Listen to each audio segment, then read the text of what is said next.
네, 마태복음 5장 13절부터 보도록 하겠습니다.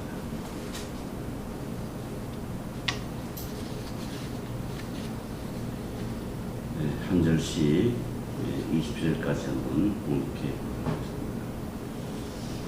너희는 세상의 소금이니 소금이 만일 그 맛을 잃으면 무엇으로 짜게 하리요? 후에는 아무 쓸데없어 다만 밖에 버리워 사람에게 발필을 뿐이니라. 너희는 세상의 빛이라. 산 위에 있는 문해가 숨기우지 못할 것이요. 사람이 등불을 켜서 말 아래 두지 아니하고 등경 위에 두나니 이러므로 모든 집안 모든 사람에게 비치느니라. 이가 같이 너희 빛을 사람 앞에 비추게 하여 너희로 너희 착한 행실을 보고 하늘에 계신 너희 아버지께 영광을 돌리게 하라. 내가 율법이나 선지자나 폐하러 온 줄 생각지 말라. 폐하러 온 것이 아니요 완전케 하려 함이로다. 진실로 너희에게 이르노니 차지가 없어지기 전에는 율법의 1.1일이라도 반드시 없어지지 아니하고 하리라. 그러므로 누구든지 이 계명 중에 지극히 작은 것 하나라도 버리고 또 그같이 사람을 가르치는 자는 천국에서 지극히 작다 일컬음을 받을 것이요 누구든지 이를 향하며 가르치는 자는 천국에서 크다 일컬음을 받으리라. 내가 너희에게 이르노니 너희가 서기관과 바리새인보다 더 원하지 못하면 결단코 천국에 들어가지 못하리라. 아멘.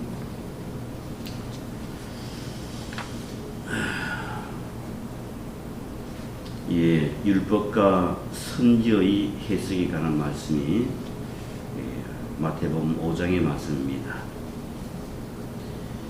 특히 3절에서 11절, 12절까지 말씀은 구약에서 언약하신 복이 하나님께서 택한 성도들에게 성취되는 것을 선포하신 말씀입니다. 심령이 가난한 자, 애통하는 자, 온유한 자, 의에 줄이고 목마른 자, 긍휼히 여기는 자, 마음이 청결한 자, 합평케 하는 자, 의를 위하여 핍박을 받은 자, 나를 인하여서 너희를 욕하고 핍박으로 너희를 거짓으로 너희를 거스려 모든 악한 말을 할 때에는 너희에게 복이 있나니. 이 말씀 모두가 구약에서 우리들에게 약속하신, 택한 백성들에게 약속하신 약속이 성취되는 그 내용임을 주님께서 말씀해 두고 있는 내용입니다. 물론 이 말씀 지난번에 강론했지만은 오늘 13절부터 또한 다시 한번 중요한 부분을 짚고자 13절부터 다시 한번 이어서 말씀 전해보도록 하겠습니다. 너희는 세상의 소금이다. 이것은 이제 소금이 되라는 의미보다도 소금이라고 정의를 내리시는 것이죠. 성도는 세상의 소금입니다. 소금이 만일 그 맛을 잃으면은 무엇으로 짜게 하리요? 소금이 맛을 잃는다면은 소금의 기능이라는 것은 소금이 가입하는 곳에는 다 짜게 할 수 있고 여기는 무슨 부패를 또 방지하는 기능도 함께 있죠. 맛을 내는 것, 반찬에도 맛을 내는 것, 또 필요한 우리의 또 영양분을 소금에서 일정 부분 공급해야 되기 때문에 소금은 굉장히 중요합니다. 양 같은 경우도 소금 섭취를 돌에 묻은 소금을 섭취하려고 그 가파른 곳에 가서 혀를 핥고 막 돌을 핥으면 그런 거, 그 나트륨을 갖다가 섭취하기 위해서 그런 것이 아니겠습니까? 자, 만약에 소금이 맛을 잃으면 참 밋밋하죠. 네 맛도 내 맛도 없는 것이 되겠죠. 근데 우리를 갖다가 너희는 세상의 소금이다. 그럼 소금이라 하면 우리가 정말 세상을 맛을 내는 자들이다라고 볼 수 있겠죠. 세상에 맛을 내는 자들이고 부패를 또한 방지하는 기능을 갖고 있는 또 성도의 역할, 이것이 하나님의 백성들의 모습일 겁니다. 짜게 낼 수 없고 맛을 내게 되면 아무 쓸데도 없게 되겠죠. 당연히 이제 밖에 버리고 되게 되죠. 그리고 너는 세상의 빛이라 했습니다. 빛이라 하면서 산 위에 있는 동네가 숨기지 못할 것이요. 사람의 등불을 켜서 말 아래 두지 아니하고 등경 위에 두나니 이러므로 집안 모든 사람의 빛이니라. 등불도 말 아래 두지 않고 등경 위에 둬야 환하게 비출 것이 아니겠습니까? 땅에 놓고 뭐 바닥에 놓고 가능한 위에 놓아야만이 많은 어둠이 사라지게 되고 많은 데를 비출 수 있는 것이 위에 놓을수록 그 많은 빛을 발산하는 것이 아니겠습니까? 근데 이 비유를 들어서 하는 말씀인데 이 등경 위에 불을 밝힌다는 것이죠. 위에 한다는 얘기죠. 그래서 등경 위에 있는 모든 것을 다 밝혀진다. 그러니까 성도가 세상의 빛이라는 겁니다. 이 세상의 빛은 등경 위에 놓는 것이지 등경 밑에 놓는 거 아니라는 얘기죠. 그런 것처럼 세상의 빛 대신 성도가 그렇죠. 불을 갖다가 등경 아래 두는 법이 없듯이 위에 두는 것처럼 많은 데에 비춰야 될 것이 아니겠습니까? 근데 동네가 산 위에 있는 동네가 숨지지 못할 것이야. 여러분 산 꼭대기에 있다 할지라도 빛을 뭐 어떻게 가릴 수 있겠습니까? 빛을 못 가리죠, 그죠? 예, 아무리 높다 하더라도 빛을 가릴 수는 없습니다. 그 옛날 한때에 이 내용이 뭔 내용입니까? 이렇게 질문했던 그 옛날 그 세상으로 이렇게 설명한 바가 있었는데 궁금한 적이 있었는데 산 위에 있는 동네가 숨기지 못할 것이 뭘 숨기지 못합니까? 아무리 산 꼭대기에 있다 높다 하더라도 빛을 숨길 게 있습니까? 앞에 나오잖아요.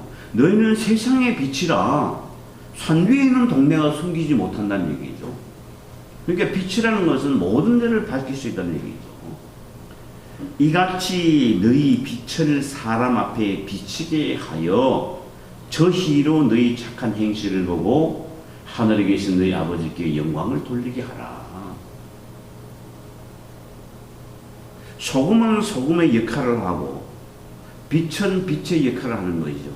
그 빛의 기능을 잘 살기 위해서는 등경 위에 있어야죠. 등경 위에 있다는 얘기는 모든 사람이 볼 수 있다는 것이죠.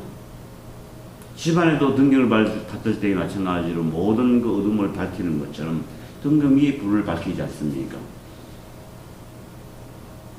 그 산 위에 있는 사람도 빛을 가릴 수 없는 것처럼 바로 우리가 그러한 빛이라는 겁니다. 그러니까 우리의 빛은 그 어떤 누구도 가릴 수가 없다는 것과 동일한 거죠. 그러니까 하나님을 믿는 성도들은 당연히 그 소금의 짠맛을 낼 수 있는 자들이고 산 위에까지라도 다 볼 수 있는 빛이라는 거예요. 그러니까 이것이 성도입니다. 뭐 빛의 역할을 하라, 소금의 역할을 하라, 물론 맞는 얘기죠. 근데 우리는 이미 벌써 세상의 빛이요 소금이라는 겁니다. 숨길 수가 없는 것. 그러니까 하나님의 백성이라는 것은 세상에서 튀어나와 드러나와 구별되는 것이죠. 사실은 구별을 시킨다는 거, 다른 모든 무리에서 구별된다는 거죠. 구별이라는 것은 그래서 이제 과일을 농사 짓는 사람도 큰 과일, 작은 과일 이렇게 구별하지 않습니까? 요거는 뭐 10,000원짜리, 요거는 5,000원짜리 하는 것처럼 구별을 시키는 거죠. 작은 것은 덜 받고 큰 것은 더 받을 수 있는 거. 구별을 시킨다는 건 뭡니까? 누구든지 봐도 이것이 좋은 것이다, 큰 것이다, 훌륭한 것이다. 뭐 이렇게 이제 표시가 나도록 구별시키는 거잖아요, 그죠? 구별을 시킨다는 건 의미죠. 그러니까 많은 사람들 중에서 하나님의 백성들을 구별을 시킨다는 것은 세상으로부터 확인할 수 있는 것, 모든 사람이 볼 수 있는 것, 알 수 있는 것, 이거 구별시키는 거예요. 이게 어떤 의미에서는 튄다는 얘기죠. 튄다. 당연히 튀는 거죠. 구별되는 거니까. 세상 사람들로부터 우리는 구별시키는 거니까. 그러니까 세상 사람들이 볼 때는 저 예수쟁이들, 예수 믿는 자들, 뭐 이렇게 되잖아요. 교회 나가는 사람들, 하나님 믿는 사람, 뭐 이렇게 구별되는 거 아니겠습니까? 근데 구별되는 사람들이 하는 짓들이 뭐냐면 세상의 소금이고 빛이요. 그 역할이죠. 구별됐는데 구별되는 사람들이면 세상의 빛이고 세상의 소금이란 얘기죠.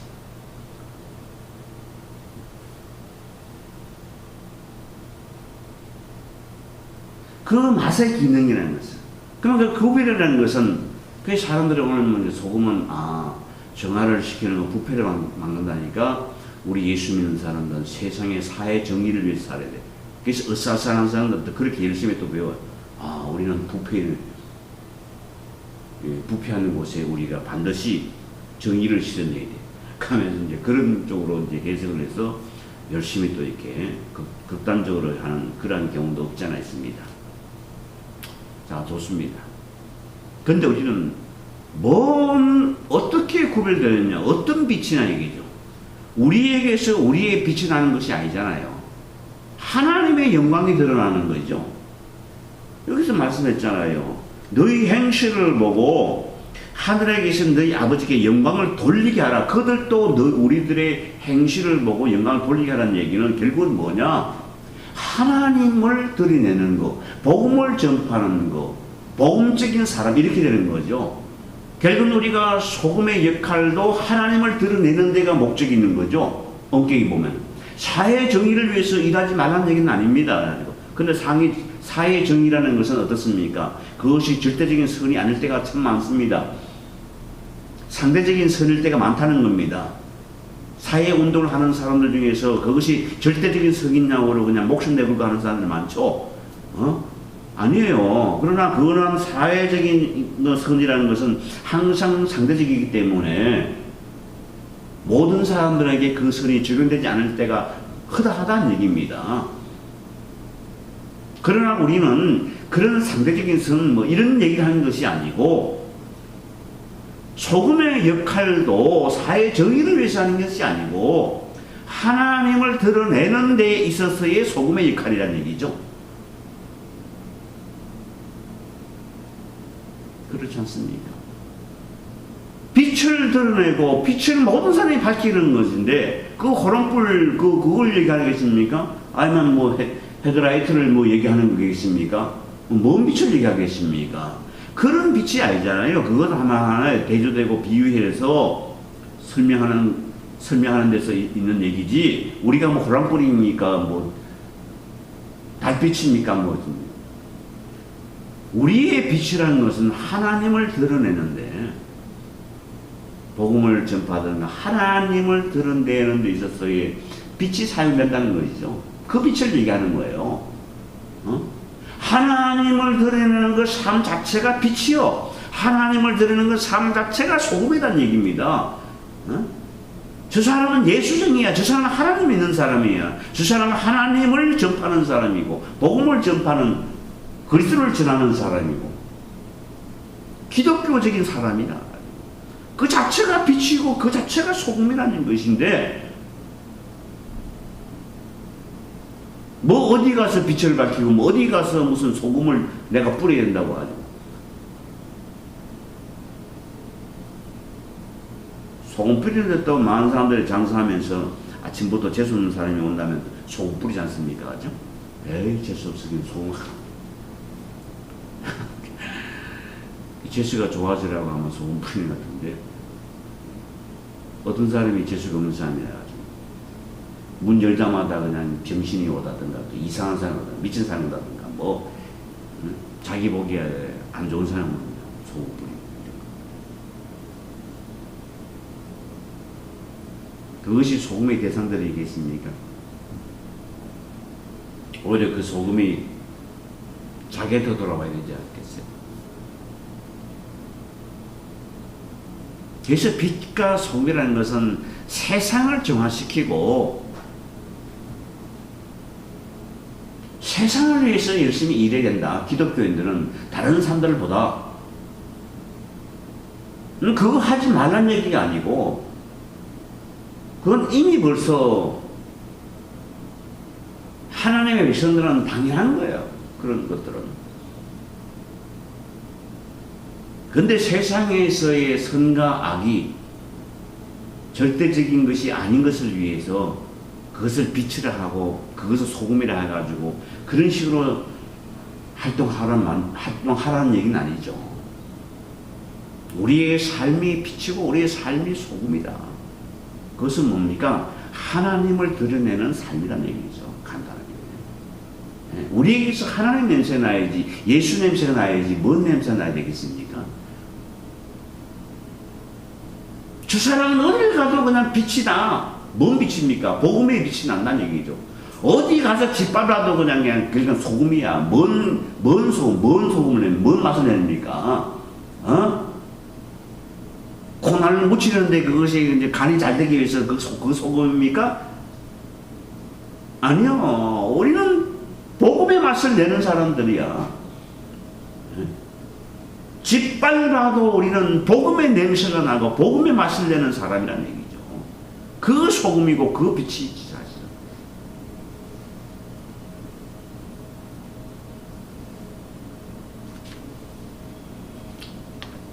자, 그러면서 율법과 선지에 대한 예수님께서 해석을 이제 해주는 말씀 가운데서도 17장에서 보면 율법을 이루어 온전케 하실 것을 말씀해 주고 있습니다. 율법을 이루어 온전케 한다. 율법을 이루어서 온전케 한다는 것인데, 자, 내가 율법이나 선지자나 폐하러 온 줄 생각지 말라. 폐하러 온 것이 아니요 온전케 하려 함이라. 하려 함이라. 이게 완전케 하려 함이라. 그러니까 예수님은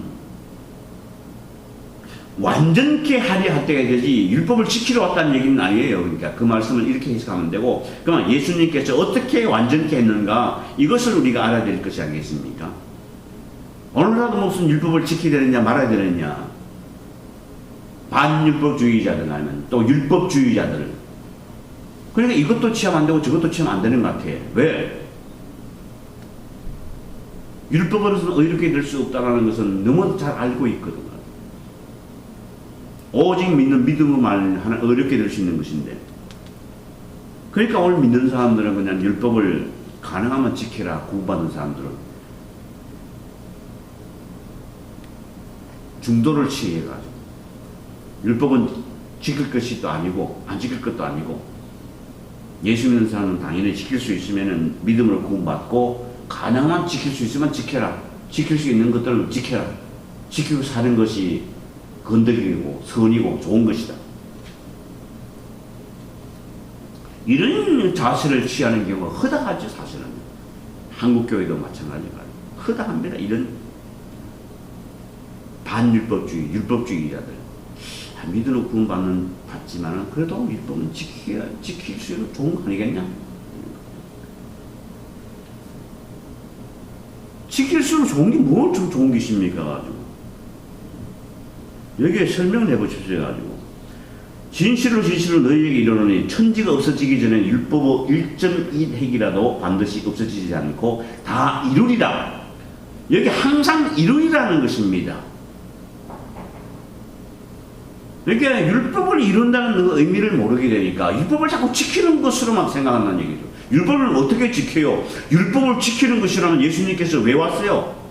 율법의 목적은 뭡니까? 우리를 사람이 죄되게 해서, 죄인 되게 해서 죽이는 역할이 율법입니다. 율법이에요.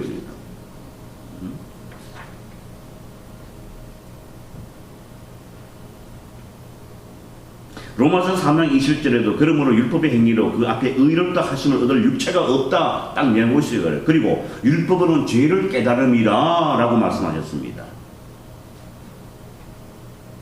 율법이 가입한 것은 범죄를 더하게 하려 함이라. 그러나 죄가 더한 것에 은혜가 넘쳤나니. 율법이 가입을 하게 되면 내가 넘치죠. 왜? 하나님의 율법을 알지 못했을 때 내가 죄인이 아닌 줄 알았어. 근데 하나님의 율법을 깨닫고 보게 되니까, 율법이 깨닫고 보게 되니까 내게 죄가 더 넘치게 되는 것이죠. 사도 바울도 내가 전에는 계명을 깨닫지 못할 때는 내가 살았더니 계명을 깨닫게 되니까 내가 죽고 죄만 살았다 했습니다. 내 속에 죄만 살아있어. 나는 죽어버리고. 그 사도 바울이 무슨 율법을 몰랐겠습니까? 전에는 법을 깨지 못했을 때는 내가 살았어. 다시 말씀드리면 나는 율법주의자이기 때문에 바리새인이잖아요. 율법주의자이기 때문에 내가 그 율법을 지켰다고 생각해서 나는 의롭다고 생각했던 자가 사도 바울이라는 얘기예요. 그러니까 전에 법을 깨지 못했을 때, 전에 법을 뭔 법입니까? 율법이에요. 그건 뭡니까? 예수를 만나기 전에 그 율법을 생각했을 때에 그 얘기죠. 율법을 얻었습니까? 예수님을 만나기 전에, 부활하신 예수님을 만나기 전에, 그때 내가 살았어.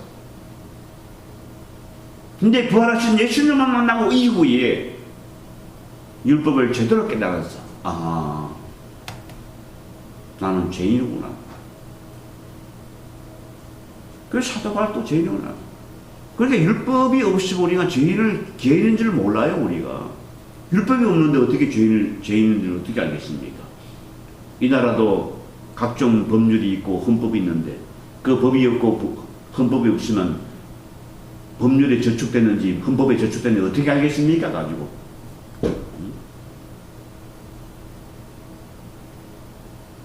몰라요.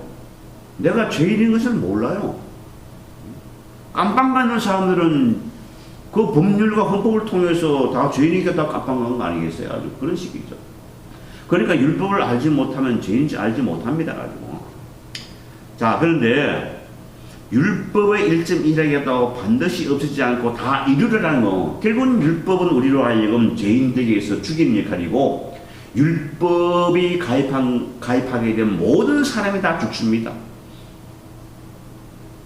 그래서 의인은 날이 한 사람도 없는 거예요. 그러니까 율법을 다 적용시키면 오늘 이 땅에 있는 모든 아담의 모든 후손들, 아담 안에 있는 모든 사람들, 율법만 적용시키면 다 죄인이 되는 겁니다. 다 죄인이에요. 율법만 적용시키면은. 그런데 옛날에 그 율법을 갖다가 사람들 어떻게 생각했습니까?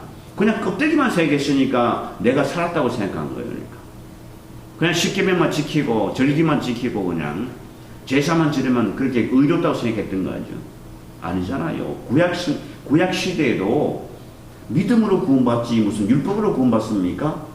믿음으로 하지 않는 모든 제사를 하나님께서 흠양하지 아니하신다라고 했습니다. 제사 지르면 다 제사를 갖다가 드리면 그 다 제사를 하나님께 받아주시겠습니까? 아니잖아요. 수천 번의 제사를 드릴지라도 하나님은 뭡니까? 수송아지 기름에 배가 불렀다고 하지 않았나요? 배가 불렀다고. 그 제사 지냈다고 해서 배가 불렀다고 했습니까? 그런 제사를 드린다고 해서 하나님께 그 제사를 받아주는 게 아니죠. 믿음으로 하지 않는 제사는 필요가 없어요. 받아주지 않습니다. 믿음으로 하지 않는 제사는.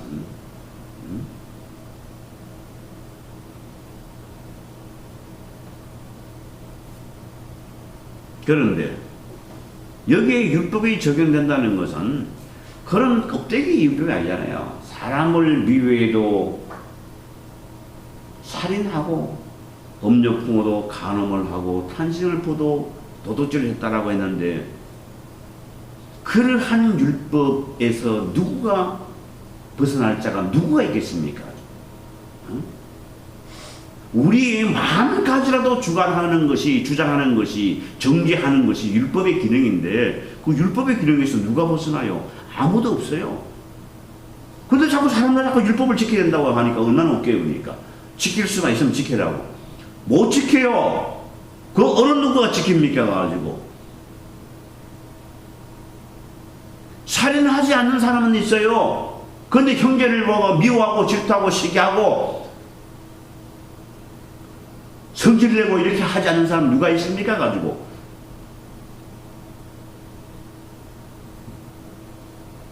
가능하지 않는 사람은 있어요. 마음력으로 이같이 엄청난 마음을 먹는 사람이 왜 없겠습니까? 가지고 그것에 벗어날 수 있는 사람이 누가 있겠어요? 가지고 하나님보다 더 사랑한 것이 우상숭배라는데 하나님보다 더 사랑해서 하나님 말씀대로 순종치 않고 살아갔던 적이 왜 한두 번이겠습니까, 여러분?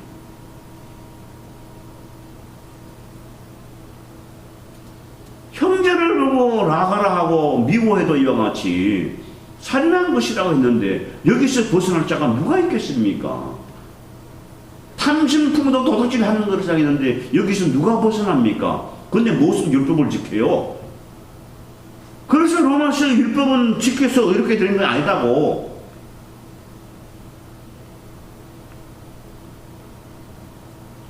율법은 듣는 것이 중요한 것이 아니고 율법을 지켜야 의롭게 된다고 했어요. 그런데 지켜야 의롭게 될 수 있어요. 그런데 지킬 수가 없어. 그래서 율법으로는 의롭게 되는 자가 한 사람도 없다라고 한 거예요. 그래서 어떻습니까? 의롭게 되는 것은 믿음으로 가능하다는 얘기지. 지킬 수만 있으면 지키면 돼. 지킬 수가 없어. 율법을 누가 지킵니까? 가지고 그 십계명 그게 뭡니까? 가지고 그것만 지키면 지키는 겁니까? 우리의 내면을 정지하는 것인데, 우리 내면의 죄성을 정지하는데 벗어날 자가 없어요. 그러니까 우리가 이 벗어날 자가 누가 있겠습니까? 다 죽어요. 그러나 우리가 예수 믿는 자들에게는 뭡니까? 그리스도 안에 있는 자에게는 결코 정죄함이 없다라고 했잖아요. 그러니까 왜 그리스도 안에 있으면 왜 없다고 했습니까? 그리스도 안에 있으면 왜 그 정죄함이 결코 없다는 것은 뭡니까? 그리스도께서 우리가 지키지 못할 그 율법의 요구를 응하셨거든. 십자가에 달려 죽으셨거든. 십자가에 달려 죽는 이유는 뭡니까? 가지고 율법의 최종적인 요구인 죽음, 모든 사람들에게 적용되게 되면 다 죄가 되고 죄의 싹은 사망이 아니었습니까? 그 사망의 요구를 주님께서 우리 대신 죽으셨잖아요. 율법의 요구를 들어주셨잖아요. 그러니까 율법의 요구를 들어 율법을 다 이루셨다 이런 얘기입니다. 예수님께서 십자가에 달려 죽으심으로 말미암아서 율법의 요구를 다 이루셨다. 그래서 율법을 완성시켰다. 온전케 하셨다. 그 얘기입니다. 뭔 율법을 지킵니까? 오직 지킨 분은 예수님 한 분밖에 없어요. 죽으셨는데 죽음으로 끝난 것이 아니고 다시 그 율법의 사망의 엄침한 골짜기, 죽음의 골짜기에서 다시 살아나셔서 율법을 이기셔서 죽음을 갖다가 승리하셔서 사망을 이기셔서 사망에서. 그러니까 예수 그리스도 안에 있는 자들에게는, 그리스도인들은 결코 우리에게는 뭡니까? 그 율법이 우리를 정죄할 수가 없다는 얘기죠. 우리가 지금도 남들을 미워하고 탐심 품고 하나님보다 더 사랑하는 경우가 허다하게 오지만은, 그러나 그리스도 안에 있는 자들에게는 정죄함이 없다는 겁니다. 정죄함이 없어. 우리는 율법으로 그 정죄함을 받는 것이 아니죠. 성령의 법, 사랑의 법에서 우리가 판단받는 것이지 왜 율법이 우리를 판단하냐. 지금도 율법이 우리를 판단하면은 너 죄 짓잖아. 너 나쁜 놈이잖아. 지금도 율법은 계속적으로 너는 죄인이야 한다는 얘기죠. 근데 우리는 율법을 갖다가 지키는 게 아니죠. 율법에서 벗어난 자예요. 사랑의 성령의 법에서 우리가 판단받는 자이지. 그러니까 성령의 사랑의 법은 뭡니까? 우리의 마음까지 아시는 하나님이잖아요. 그러나 그리스도 안에 있으면 그거 묻지 않는다요. 과거를 묻지 않으시는 하나님이라는 얘기죠. 과거를 묻지 마세요. 과거를 묻지 않는 분이야. 덜먹거리지 않는 분이라는 얘기죠. 그게 성령의 법이에요. 그리고 지금도 그것을 뭡니까? 성령의 법은 지금도 죄 짓고 있는 그것을 가지고 야, 너 지옥 가야 되겠다. 내가 도진해 안 되겠다. 성령의 법은 그렇게 하시는 분이 아니죠. 야, 너 또 지금 나쁜 마음 먹었잖아. 너 도저히 천국 보내주려고 했는데 도저히 안 되겠어. 그냥. 너 지옥 가야 되겠어. 아니잖아요. 주님이 말씀하셨잖아요. 아버지께서 내게 온 자, 내게 올 것이요. 내게 온 자는 내가 결코 내어 쫓지 아니하리라. 90마리 중에 한 마리가 잃어버릴지라도 그 한 마리를 찾아서 끝까지 찾으시는 하나님, 하나님의 택한 백성은 어느 구석에 어디 있을지라도 마지막까지 다 찾으시는 하나님이십니다. 하나님의 백성들이 하나님의 눈이 멀었습니까? 능력이 없습니까? 하나님의 백성들 못 찾아요? 다 찾으시는 하나님이죠. 하나도 잃어버린 게 없어. 그러니까 하나님은 하나님의 백성을 다 찾으시는 하나님이라는 얘기죠. 버리자. 그리스도 안에 있는 자들은 결코 정죄함이 없어. 그래서 오늘도 뭡니까? 하나님, 내가 율법으로는 죄인입니다. 지금도 율법이 나를 갖다가 정죄한다면 내가 할 말이 없습니다. 그 계명 10계명 그거 하는 게 아니고 예수님께서 그 율법을 풀어 말씀해 주지 않았습니까? 탐심을 보도 도수질한 것이고 음욕 분노도 가늠한 것이고 형제를 보고 라가라 하더라도 그것이 살인하는 것이라고 했는데 이런 법에서 누가 벗어날 자가 누가 있겠습니까? 하나님보다 더 살아낸 것이 우상 숭배를 했는데 우상 숭배자가 어떻게 천국 갑니까? 지옥 가야죠. 그런 자임에 그러니까 율법이 지금도 우리들에게 예수 믿는 자들에게 많이 가입을 한다면은 적용시킨다면은 누가 천국 갑니까? 우리는 율법의 적용을 안 받아요. 대한민국 사람들이 대한민국 헌법에 대한민국 법률에 저촉받지 갔다가 우리 삶을 갖다가 너 대한민국에 죄졌으니까 러시아 사람이 미국 사람이 일본 사람들이 야 너 이리 와봐 우리나라 가서 재판 받아야 되겠어. 그런 법이 있어요? 한국 사람은 한국법에 일본 사람은 일본법에 미국 사람은 미국법에 의해서 판단받아야 되지. 그렇잖아요. 가지고 도망치면 그것은 잡아와야지. 우리는 죄 지어도 율법의 죄, 그 다른 나라예요. 율법의 죄, 그 죄로 우리가 적용받지 않다는 얘기죠. 하나님의 사랑의 법, 성령의 법에서 우리가 적용받는 것이지 왜 율법이 지금 우리를 갖다가 정죄하는 얘기죠. 이런 사실을 지금 많은 자들이 모르고 있으니까 엉뚱한 길을 가르치고 있는 거예요. 율법을 지켜야 되냐 말아야 되냐. 율법을 지키지 말아야 안 지키면 안 되는데 그거 지켜야 되냐? 율법은 의롭게 될 수 없다고 했는데 어떻게 되냐? 그러니까 우리가 믿음으로 구원받지만 행동으로 축복받아야 되지. 열심히 행동해. 그런데 어떻게 율법을 지켜야지. 참 기가 막힐 노릇이죠. 사실은 기가 막힐 노릇이요. 뭔 율법을 지킵니까? 우리는 하나님의 그리스도인이에요. 성령의 법에 우리가 판단을 받고 살아가는 거지. 왜 지금도 왜 율법의 저주 안에서 왜 그 저주스러운 그 법에 의해 우리가 판단을 받습니까? 예수님께서 그것을 다 이루셨는데 십자가에 다 이루시고 율법에서 죽었는데 죽은 불입니까? 죽었는데 거기서 다시 살으셨잖아요. 그래서 우리에게 산 소망이 돼서 우리는 그 법에 의해서 그리스도의 법에 의해서 적용받는 자들이라는 얘기죠. 그럼 오늘 우리가 제 마음대로 지으라는 얘기입니까? 마음대로 지으라는 얘기 아니잖아요. 가지고 우리는 어른들인데 어른입니다. 예수 그리스도를 믿는 자들인데 당연히 세상에서 선한 역할을 해가며 살아가잖아요.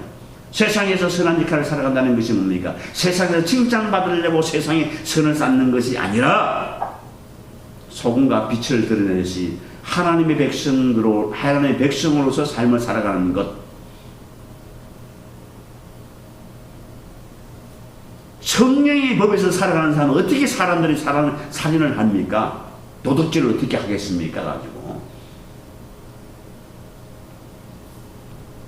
아니죠. 그러나 때로는 우리가 심령이 연약해서 때로는 혹시 세상에서 실수로 실족할 수가 있습니다만 우리가 그리스도 안에 있는 자들 돌아오는 자들은 그것이 용서되지 않습니까? 이러니까 일반 사람들이 세상 사람들이 교인들은 참 좋겠네. 죄 짓고 회개하면 용서 주는데 죄 짓고 회개하고 죄 짓고 회개하고 죄 짓고 회개하고 옛날에 그 큰 도둑 하나 있는데 조세형인지 뭐 누구 조세형인가 큰 집만 틀고 뱃을 아치들만 짓는 도둑이 있죠. 그래서 뭐 기독교 프로그램 보면 나와서 간증해서 이제 다시는 도주 안 당하 해가지고 뭘 목사가 됐다든가 지금 뭐 그런 게 있는데 또 잡혀갔죠. 아마 지금도 깜빵 갔을 거예요. 또 도둑질 해가지고 그 근성 못 버려가지고 몇 번씩이나 해서 이제 제대로 이제 회개했다고 이제 회개했다고. 아 회개는 사람이 판단합니까? 회개하면은 죄 짓고 회개하면은 용서받아요. 이 세상에서는 용서받지 못하지만은 하나님께서는 용서하시죠. 회개하면은. 근데 회개한 걸 우리가 사람이 어떻게 알아? 아 자기가 간증했다고 우리가 그 회개했다고 우리가 판단합니까? 그건 아니잖아요. 다만 그것이 우리가 인정을 하고 우리가 인정하지만 하나님이 인정해야죠. 회개한 것은 하나님이 알잖아요. 우리가 어떻게 알아? 우리가 성도로서의 교제를 통해서 우리가 회개하고 뭐 이러면 우리가 긍정적으로 공감하는 부분은 있지만은 회개하는 것은 하나님의 권한이죠. 하나님께 진짜로 돌아왔는지 안 돌아왔는지 우리가 어떻게 하냐고. 하나님만 아시지. 그러니까 회개하면 용서되는 거예요. 천국 백성되는 거예요. 구원 받습니다. 그러니까 근데 사람들이 판단할 때 죄 짓고 회개하고 죄 짓고 회개하고 그 회개하는지 안 하는지 어떻게 하는 거예요. 그냥 그 사람이 옛날에 가기 전에도 나중에 또 죄 질지 어떻게 하냐고 내가 했어요. 우리 집 사람하고도 같이 얘기하다가 뭔 얘기하다가 그거 어떻게 믿어 그거를. 맨날 간증하면 죄 짓는데 죄 한두 번 정도는 이렇게 우리가 봐줄 수 있어. 뭘 자꾸 뭐 또 다른 반응 하는데 회개했더라 뭐 간증하고 뭐 또 간증하고 갔다 와서 간증하고 와 그거 어떻게 믿어요 그러니까. 여러분 하나님은 신실하신 분이잖아요. 성실하시고 신실하신 분이 한 번도 약속하신 거 변개하지 않으신 분이거든요. 그래서 하나님은 신뢰합니다. 하나님 믿을 수가 있는 거예요. 그래서 하나님은 우리들에게 믿음을 주시려고 신뢰를 쌓아요. 한 번도 변함이 없다는 것을 성경 말씀을 통해서 가르치십니다. 하나님은. 왜? 하나님께서 구약 성경에 선지자를 통해서 말씀하신 거 한 번도 변개한 적이 있습니까? 한 번도 변개한 적이 없어. 그러니까 하나님은 신실하시고 언약을 하시면 언약대로 이루시는 신실하신 여호와시다. 여호와라는 것은 약속하시고 약속대로 이루시는 분이라는 의미입니다. 약속대로 이루시는 분이에요. 여호와라는 것은 언약대로 이루시는 분.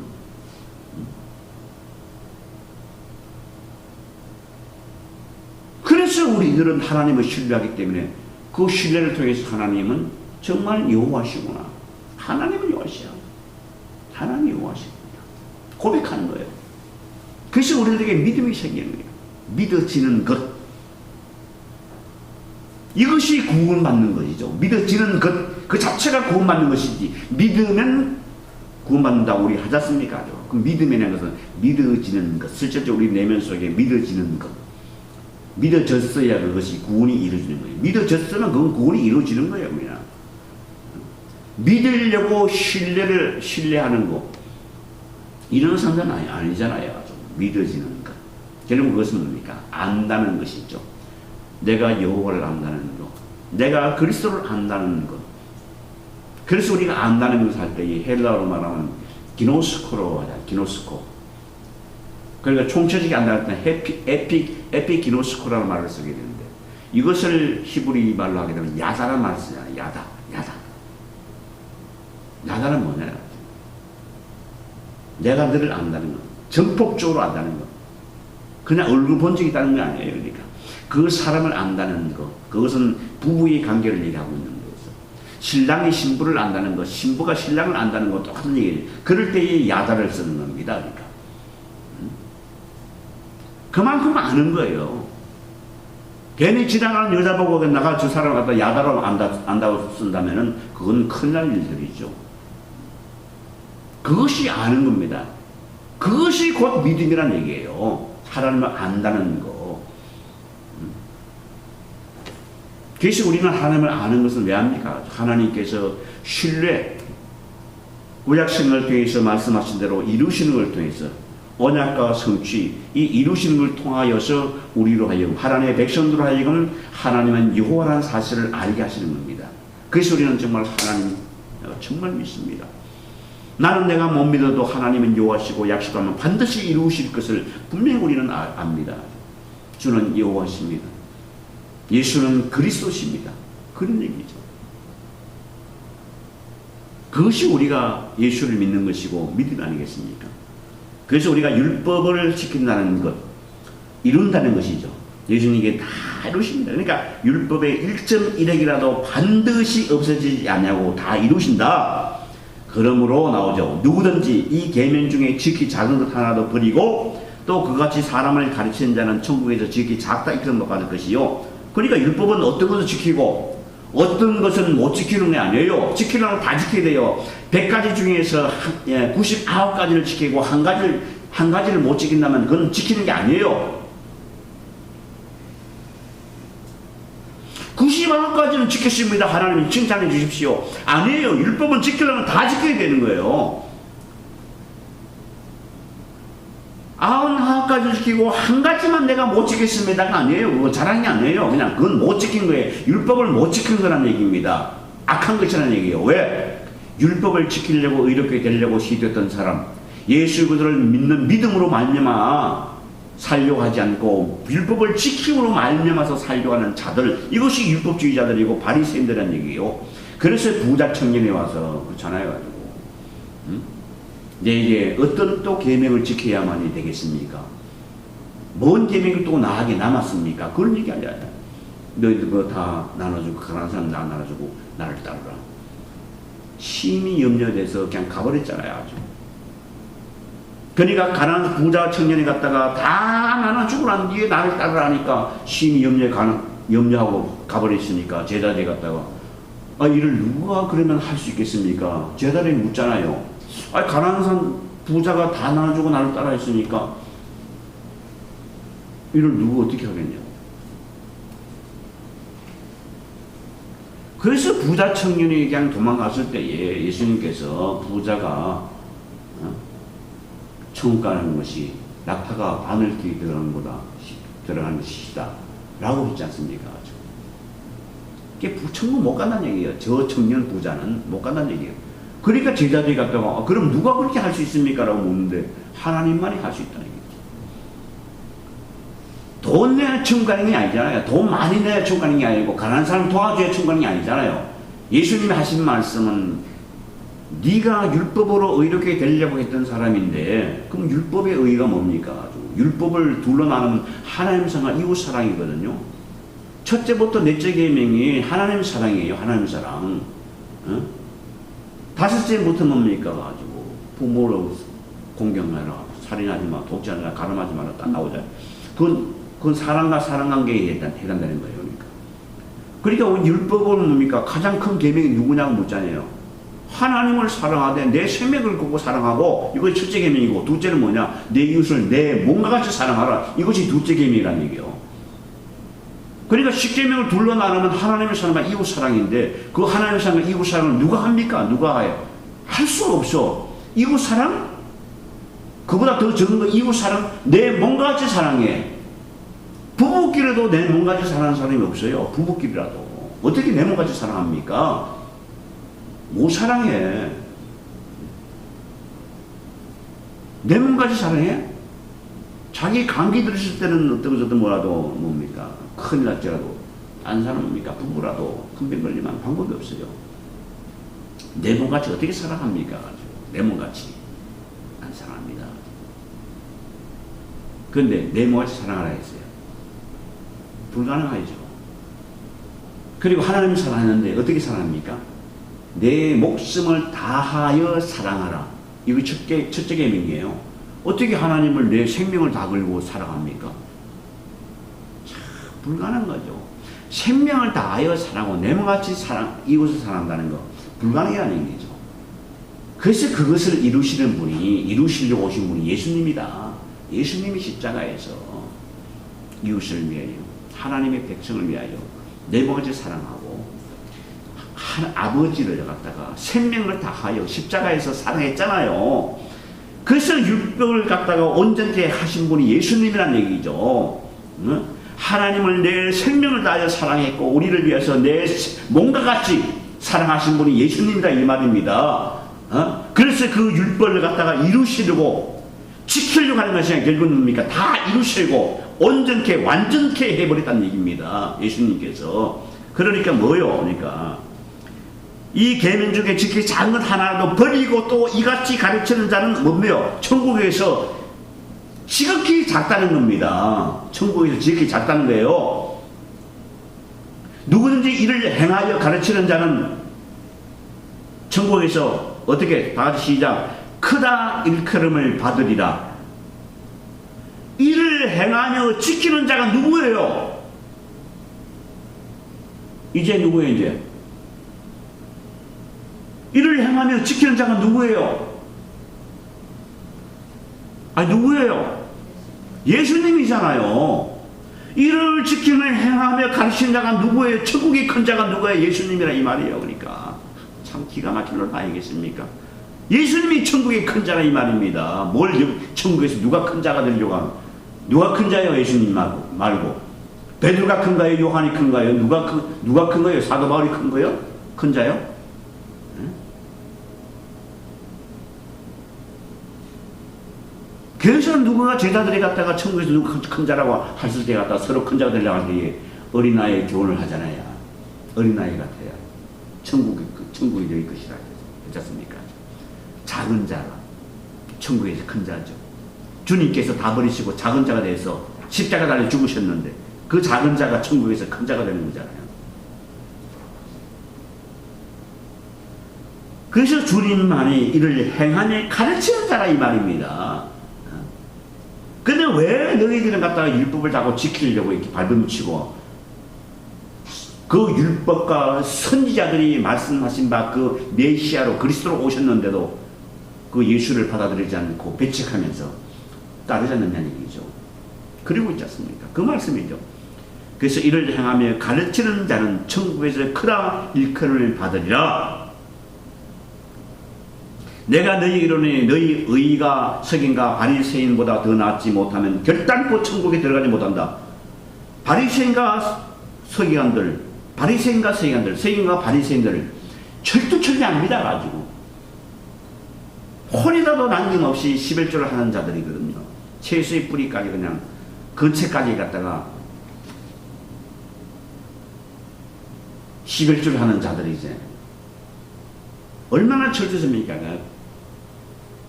바깥의 레인 쪽에는 그보다 더 할 수가 없어요. 그러니까. 근데 어떻게 되어야 그들의 의보다 더 크겠습니까? 근데 이 말씀도 바리새인들보다 하지 말고 더 열심히 그냥 우리가 더 열심히 율법을 확실하게 지켜야 된다. 바리새인들보다 더 열심히 이렇게 생각한다는 얘기죠. 그러니까 얼마나 웃겨요. 그러니까 바리새인들보다 어떻게 더 율법을 다 지켜요. 그러니까 바리새인들의 서기관들의 의라는 것은 율법을 지킴으로 말미암아서 주어지는 의, 그 의로 말미암아서 살아가려고 하는 자들이 서기관들과 바리새인들은 얘기죠. 모든 율법사들이 그 얘기죠. 율법을 지키로 말미암아 의롭게 되려고 시도하는 자들, 예수를 믿는 믿음의 의가 아니고 율법을 지킴으로 말미암는 그 의로 말미암아서 구원을 받는다라고 생각하는 자들, 그것이 바로 율법사들, 바리새인들, 서기관들이라는 얘기입니다. 근데 그런 의로는 더 큰 의가 뭡니까? 그런 의가 아니고 다른 의, 뛰어난 의, 월등한 의, 구원을 받을 수 있는 의, 그것이 뭡니까? 예수 그들을 믿는 믿음의 의만이 바리새인들, 서기관들의 의를 뛰어넘을 수 있다는 겁니다. 예수 그리스도를 믿는 믿음의 의만이 구원받는 의고, 그것이야말로 서기관들과 바리새인들보다 더 나은 의라 이 말입니다. 비교가 되지 않는 의라 그 얘기예요. 조금 더 열심히 더해. 바리새인들보다 서기관들보다 조금 더 열심히 율법을 지켜. 이 내용이 아니란 말입니다. 가지고. 가난한 사람들 다 나눠주고 나를 따르라게 하니까 부자는 갖다가 가난한 사람 다 나눠줘야만 천국 갈 수 있구나. 그 얘기입니까? 가지고 너는 가난한 사람한테 나누지 못한다는 것은 뭡니까? 율법을 지킨 자가 아니라고 얘기하고 있잖아요. 왜? 율법을 지키면 뭡니까? 가지고 하나님의 사랑, 이웃 사랑인데 이웃 사랑한다면서 내 몸까지 사랑하면서 자기의 창고에 가득하면서 곡식을 갖고 있으면서 그 곡식을 안 풀어? 가난한 자들에게? 그러니까 예수님께서 부자 청년에 하신 말씀은 가난한 자는 다 따라줘야만이 어떻습니까? 천국 간다는 게 아니고 너는 율법을 지킨 자가 아니라는 겁니다. 제 부자 청년은 내가 또 무슨 율법을 지키게 되겠습니까? 라고 묻는 자들이잖아요. 근데 너는 율법을 지킨 자가 아니다. 라고 지금 하고 있는 거예요. 그러니까 천국 가기가 낙타가 바늘길 들어간 것보다 더 어렵다고 얘기하는 거예요. 그러니까. 그냥 누가 할 수 있냐. 하나님만이 할 수 있는 거란 얘기죠. 하나님만이 할 수 있는 거. 정말 이 말씀이 얼마나 우리가 참 감동스럽습니까? 서기관들과 바리새인들보다도 더 낫지 못하면 뭐가? 너희 의가 우리는 뭡니까? 예수 그리스도를 믿는 믿음의 의가 어떻게 바리새인과 서기관들과보다 비교가 안 되겠냐 해가지고 그들하고는 비교가 되다는 얘기죠. 우리는 성령을 통해서 그리스도를 깨닫는 믿음을 우리에게 주셨지 않습니까? 그 믿음이 어찌게 바리새인들보다도 바리새인들의 의는 뭡니까? 예수를 갖다가 걷어차버리고 열심히 그냥 율법을 지켜서 의롭게 되려고 그저 많은 사람들에게 위선적으로 내면을 갖다가 속 썩었지만 갖다가 바깥에 있는 껍데기는 뭡니까? 거룩한 척하는 자들이 그런 자들 아니겠습니까? 그래서 예수님께서 위선자들 갖다가 위선자들 얘기죠. 바리새인들의 위선자들. 왜 위선입니까? 가지고 율법을 지키면서 의롭게 되려고 시도하는 사람들인데 실제는 율법을 지키는 자들 아니고 사람 눈만 가려가지고 율법을 지키는 척 한다는 얘기죠. 그런데 그들도 그 율법을 지키는 게 아니다는 얘기죠. 지키는 게 아니라 율법을 지키는 게 아니라 그래서 위선자들이라는 겁니다. 이것은 내가 말하는 것이 아니고 우리 주님께서 말씀하시고 있는 겁니다. 주님께서 율법을 바르게 해석해 주셨으니까 가능한 것이 아니겠습니까? 가지고. 오늘 우리는 이 말씀을 통해서 정말 우리가 대단한 의, 그리스도를 믿는 믿음의 의가 얼마나 대단하고 얼마나 우리들에게 또 간직스러운지를 다시 한번 깨닫게 해주는 말씀이라고 볼 수 있습니다. 이 말씀대로 우리가 감사하며 살아갈 수 있는 저와 여러분 되시기를 바라고 말씀 드리겠습니다. 기도합시다. 영원하신 우리 하나님 아버지 참으로 감사합니다. 하나님께서